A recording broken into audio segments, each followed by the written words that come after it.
그 산소가 결국 물질이 아니다, 이렇게 좀 얘기할 수가 있는데 거기에 그 문제점은 뭐라고 보시는지요?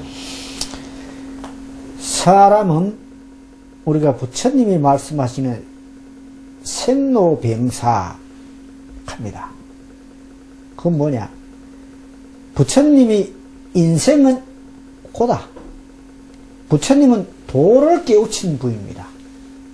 그런데 그분이 도를 깨우치고 일성으로 하신 말씀이 뭐냐? 두카. 고다. 인생은 고통이다 이겁니다. 고통 자체가 인생인데 고통이 아니기를 바라는 우리가 인간이 잘못된 거죠. 첫째는. 그리고 또 뭐라면은 우리 거의 사람들이 생일잔치를 잘하죠. 그러니까 고통이 있을 수밖에 없죠. 왜냐? 생로병사, 생이, 인간의 고통은 태어남으로부터 고통이다 그러면 태어난 게 즐거운 날이 아니고 고통은 시작인데 우리는 뭐냐? 즐거운 날을 갖고 생일을 해먹잖아요.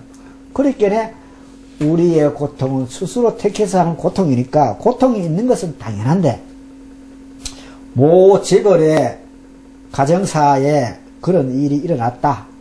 자살하는 사람이 친가족도 있고 그 직계 조카도 있었다. 그분들이 돈이 없어서가 아니고 왜 자살을 했느냐? 그 사람도 분명히 돈을 떠난 물질에 대한 모두가 인간의 전부는 아니라는 증명 하나지요. 그러면은 조금 전에 이야기하듯이 행복은 자기의 마음먹기에 달렸다는데 예를 들어 어떤 사람이 자기 애인이 있는데 버림을 받았다. 그렇게 가정을 한다 그러면은 그래도 나는 버림만 받고 두드려 맞지 않아서 다행이구나. 이렇게 생각하면 얼마나 행복합니까? 인간의 욕망은 끝이 없습니다. 어떤 사람이 매달 달달이 새를 주고 집을 살고 있어요. 그러면은 이 사람이 달달이 새만 안 주고 살면 나는 얼마나 행복할까. 그래가지고 전세를 얻어가 들어가는 날 그날은 행복합니다. 들어가는 그 순간에 다음에 또 무엇인가는 기다리고 있는데 뭐가 기다리고 있느냐? 다 뭐 10평이라도 돼서 내 집이라도 있어야지. 그래 또 불평이 기다립니다. 그러면 또 10평을 얻어가 가면 뭐냐? 그 순간 적어도 20평은 넘어야지 하는 또 불평이 기다린다. 그건 뭐냐? 만족을 모르는 나 때문에 그런 거예요.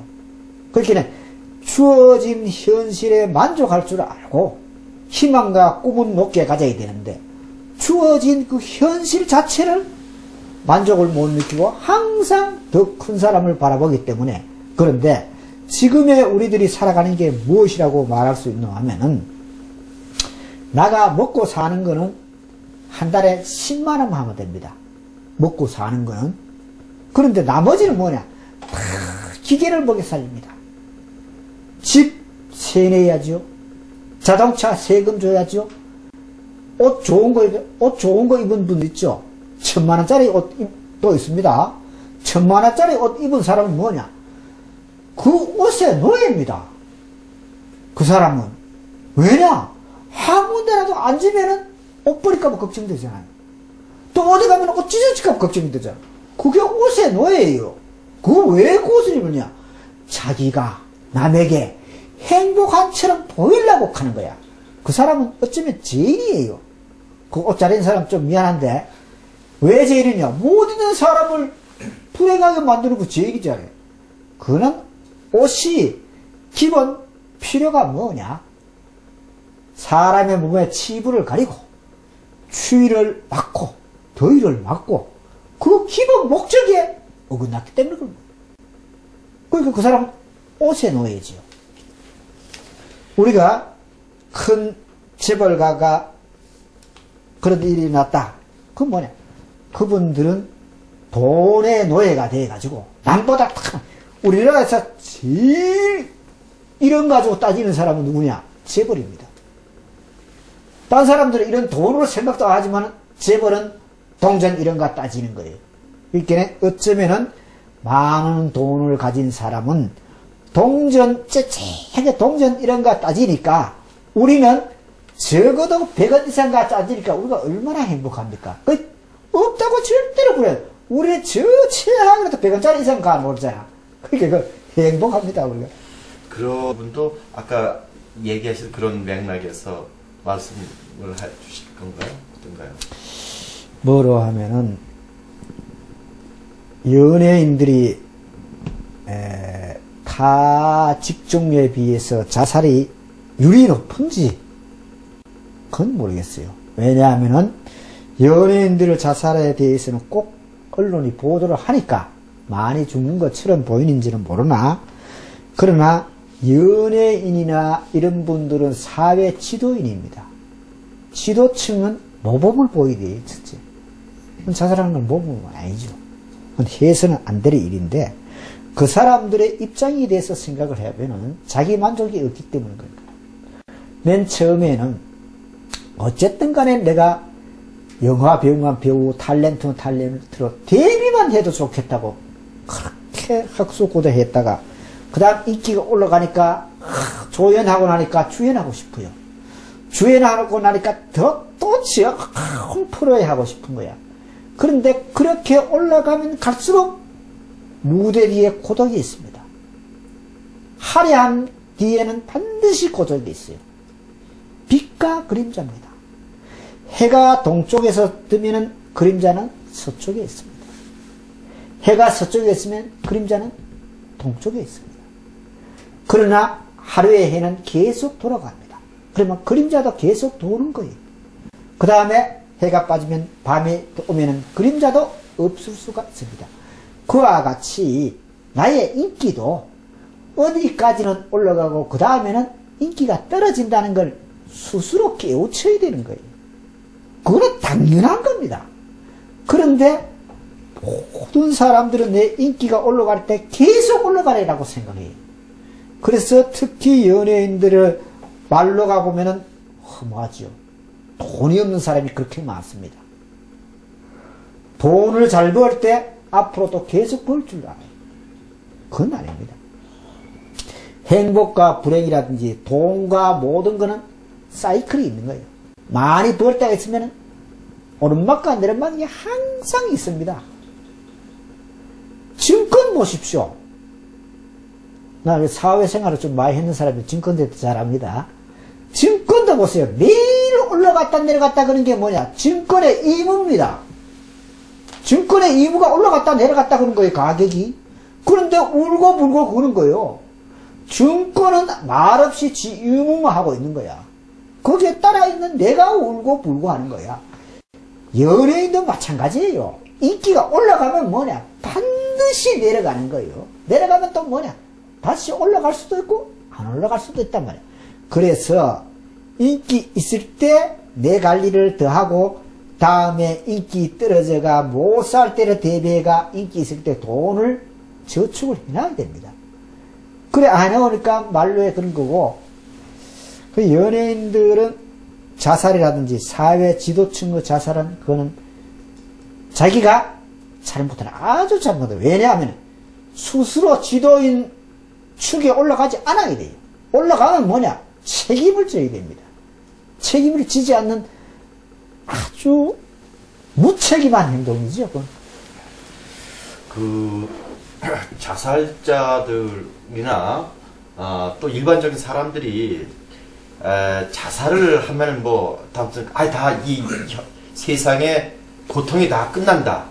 뭐 이렇게 생각을 하기 때문에 자살을 하거든요. 그렇죠. 뭐 여러 가지 뭐 개인적인 이유는 다 틀리겠지만 그 고통을 이겨내지 못하고 이걸 끝내기 위해서 하는데, 그 정말 그 자살하면은 그게 죽음으로부터 다 그 모든 게 다 인생은 끝이 나는 것인지 어떻게 스님은 평가하시나요? 근데 사람들이 이제 자살자의 생각은 뭐라 하면 아주 근시안적인데 내 하나만 죽으면은 모든 게 끝이라고 생각하는 거예요. 그건 아니에요. 그 한 사람이 죽음으로 해서 살아있는 10사람 이상의 가슴에 된 못을 치고 죽은 거예요. 그 사람은 못을 영원히 뽑을 수 없습니다. 그 어머니가 어떤 아이가 있는 남자가 자살을 했다. 그러면은 자기가 죽었는 그 순간부터 그 아들은 뭐냐? 저 아이는 저 아버지 자살했다는 또 하나의 명찰을 달고 살아야 됩니다. 또 하나의 이름표를 달고 살아야 됩니다. 그 다음에 그 아이가 결혼해가지고 손자를 낳았다. 그럼 지 아이를 낳았다. 그럼 뭐냐? 또 다른 이름표가 있습니다. 뭐냐? 저 아들 할아버지는 자살했다는 거. 그러니까 그것을 자기 하나만 해결하는 게 아니고 자기 남은 가족의 명예에 또 다른 이름을 달아준 건 좋은 이름이 아닌 자살자의 집안이다. 그래서 결혼하거나 모든 게 좀 꺼려합니다. 상대가. 그러니까 그거는 죽으면 절대로 안 되고, 우리 불교에서는 살생을 아주 금합니다. 제일 큰 죄로 보는데 자살은 스스로를 살생했기 때문에 그 어떤 살생보다 제일 으뜸으로 큰 죄입니다. 그래서 절대로 용서받을 수 없는 죄니까, 용서받을 수 없는 죄를 누구를 탓을 하며 죽잖아요. 누구 탓 때문에. 그건 뭐냐? 나를 바라보지 못했기 때문에 그렇습니다. 나를 바라보지 못했다는 것은 뭐냐? 조금 전에 이야기하듯이 마음을 비우라 하는 게 아니고 마음을 비우는 방법을 알려줘야 되고, 나를 바라볼 수 있는, 너를 탓하기 전에 나를 탓하는 법을 알려주는 사람을 만나야만이 진정한 나를 바라볼 수 있어야 되는 거예요. 우리는 자살한 사람들은 극락세계는 못 갑니다. 천도제를 아무리 지내줘도. 그래서 자살하는 사람들의 천도제를 여기도 많이 지내주고 있는데, 한생을 하라 합니다. 다시 사람으로 한생하라고 천도제를 지내준다고 말씀드리면 맞을 거예요. 한생을 해서 네가 못한 한을 다시 풀고 그 다음 생에 극락을 가라는 이야기고, 그 다음 또 자살자를 천도제를 지내주는 이유는 그 죽은 영혼이 떠도는 구천을 떠돌지 말고 어딘가는 머물다가 다음 한생하라는 이야기고, 그 다음에 남은 가족들이 그 자살자를 천도를 해줌으로 해서 남은 가족들에게 해를 안 끼칩니다. 옛날에 도깨비 방망이라고 있어요. 그거는 뭐냐? 이 도깨비는 이렇게 치면 부자를 만들어주고 이렇게 치면 가난하게 만들어주는 거예요. 이 자살 영혼자도 비슷합니다. 도깨비와 같은 그런 성격이 있어요. 아주 귀신이지만 성격이 이렇게 변화가 심한 거예요. 그래서 자식들이 천도를 잘해주면 또 잘해줍니다. 남은 가족들에게. 그러나 해꾸지도 많이 합니다. 그래서 보면은 그 윗대라든지 그 가족이 자살한 사람이 있으면 그 가족에는 대략 또 자살자가 나오는 경우가 많은데, 그 남은 가족들이 천도제를 거의 안 지내주는 경우가 많은데, 안 지내주는 경우는 첫째 남이 알까봐 부끄러워서 안 지내주는 거예요. 그러나 반드시 지내주는 게 좋은데, 지내주는 이유는 뭐냐? 죽은 자를 위해서는 30%, 산 자를 위해서 70% 덕을 보기 위해서 지내준다고 말씀드리고 싶네요. 이제 사람들은 누구에게나 다 자기만의 고민을 가지고 있습니다. 걱정이 없는 사람이 없습니다. 걱정이 없는 사람 뭐냐? 나는 너무 행복해 가는 사람이 있습니다. 그 행복해 가는 사람은 뭐 어떤 걱정이 있냐? 이 행복이 깨어질까봐 걱정을 하는 거예요. 그리고 누구든지 다 걱정이 있는데, 걱정의 깊이가 깊으냐 얕으냐의 차이밖에 보이지만은 자기가 가진 걱정이 제일 깊다고 생각합니다. 누구든지. 그러나 그렇지는 않습니다. 내가 가진 걱정이 제일 깊다고 생각하고 있는데, 어떤 길을 가다 보니까 교통사고로 어떤 사람이 다리가 하나 절단된 걸 보고도 그 사람보다 자기 고통이 더 세다고 생각합니다. 더 많다고 생각합니다. 그건 왜 그러냐? 긍정의 힘을 갖지 않기 때문에 그렇습니다. 긍정의 힘을 가져야 돼요. 내 이 고통은 죽음에까지 가야 될 이 고통은 뭐냐? 앞으로 너에게 행복을 준다는 약속입니다. 지금은 너무 행복해 못 살겠다. 이건 뭐냐? 앞으로 너에게 불행을 주겠다는 약속이에요. 그럼 뭐냐? 내가 자살해야지. 그 뭐냐? 앞으로 너 인생에 행복을 주겠다는 그 귀하고 소중한 신호를 모르고 죽는다 그러면 그건 잘못된 거예요. 분명히 공이 땅에 떨어져야만이 높이 오르고,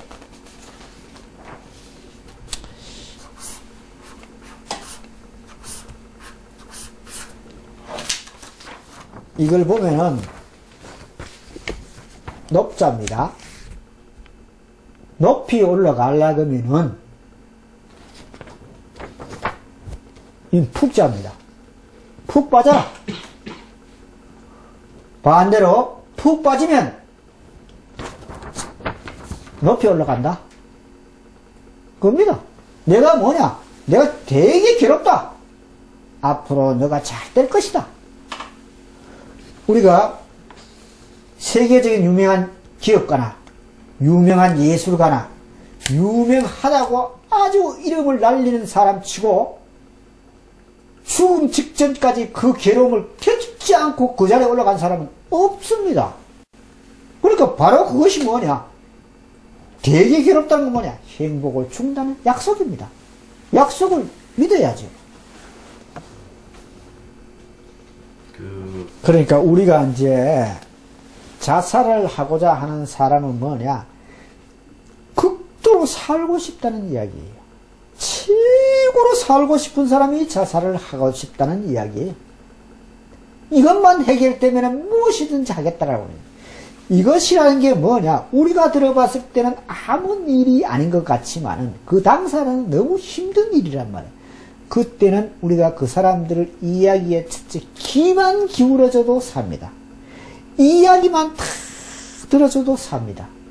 왜냐하면은 우리가 병원에서 주로 이야기하는 뭐 우울증 뭐 이런 것이 화병이라고 말해도 뭐 될 거예요. 화라는 것은 불화입니다. 불은 밑에서 위로 타올라가는 성격이 있습니다.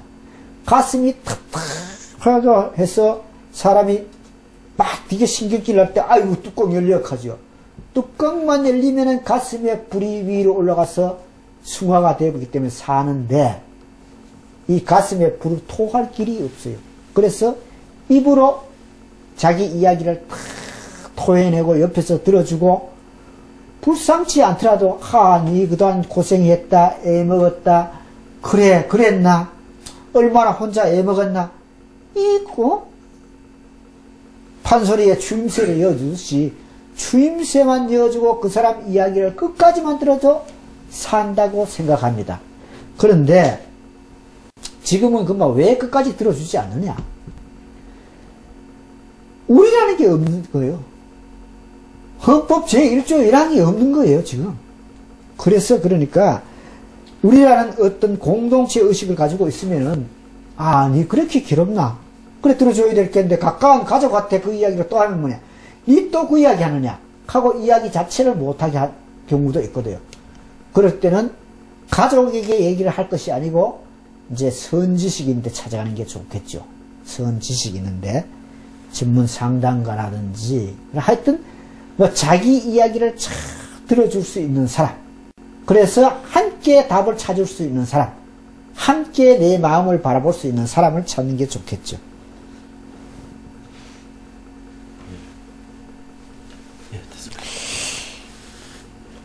우리가 지금 이제 우리 불교에서는 이제 보시 중에 무예시라는 게 있습니다. 무예시가 보시 중에 제일 큰 보시인데 그것은 뭐로 하면은 나무 아픔을 들어주고 달래주는 걸 가지고 무예시라고 합니다. 지금 현재 그것이 없어서 그런 경향이 많고 지금 현재 우리 세계 각 곳의 종교라고 말하면 될지 몰라도 종교가 그만 왜 존재하는가? 존재의 이유를 우리가 냉정히 따진다면 사람을 위해서 존재하는 게 종교입니다. 살아있는 너와 나를 위해서 있는 게 종교입니다.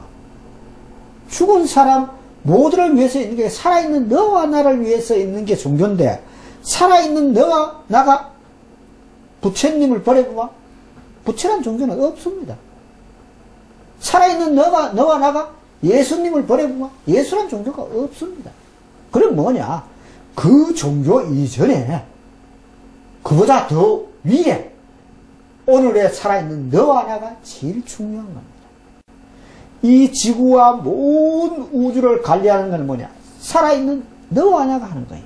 바로 너가 주인공입니다. 지금껏 인간이 태어나서 죽어간 모든 사람들, 지금 67억이 살고 있는 오늘의 모든 사람들, 그 다음에 앞으로 이 지구상에서 인간이 멸하고 없을 때까지의 모든 사람들 중에 너라는 존재는 하나밖에 뿐입니다. 지문도 같은 사람이 없는 것이요, DNA 같은 사람도 한 사람도 없습니다. 그럼 뭐냐? 살아있는 바로 너가, 지금 너가 하나님이고 부처님이고 예수님인 거예요. 그러면 왜 아니냐? 행을 그렇게 못하기 때문에 그런 거예요. 그러니까 살아있는 너와 나를 위해서 종교가 필요한데 지금은 그런 방향으로 흐르는 게 아니고 살아있는 너들이 종교 밑에서 예속된 너희들이다. 일요일은 살아있는 사람을 위해서 필요한 겁니다. 근데 아니더란 말이야. 일요일날 교회도 안 가고 너 어디 가느냐? 그런 이야기를 하는가 하면은 우리 불교도 역시 마찬가지입니다. 살아있는 사람을 위해서 존재해야 되고 부처님이 이 말씀을 했다. 꼭 그거에 따라야 된다. 그거는 2600년 전에 하신 말씀 중에 지금과 틀리는 이야기도 있습니다. 틀린 이야기는 틀리는 대로 설명을 해줘야 되는데 그것을 틀리는 것을 무조건 맹종해야 된다. 그것은 오늘의 살아있는 너와 나를 위하는 게 아니고 종교를 위한 것이 오늘의 살아있는 너와 나를 만드는 거지 반대로 종교는 종교와 철학 모든 것은 살아있는 너와 나를 위해서 존재한다라고 말씀드리고 싶네요. 네. 네. 알겠습니다. 네.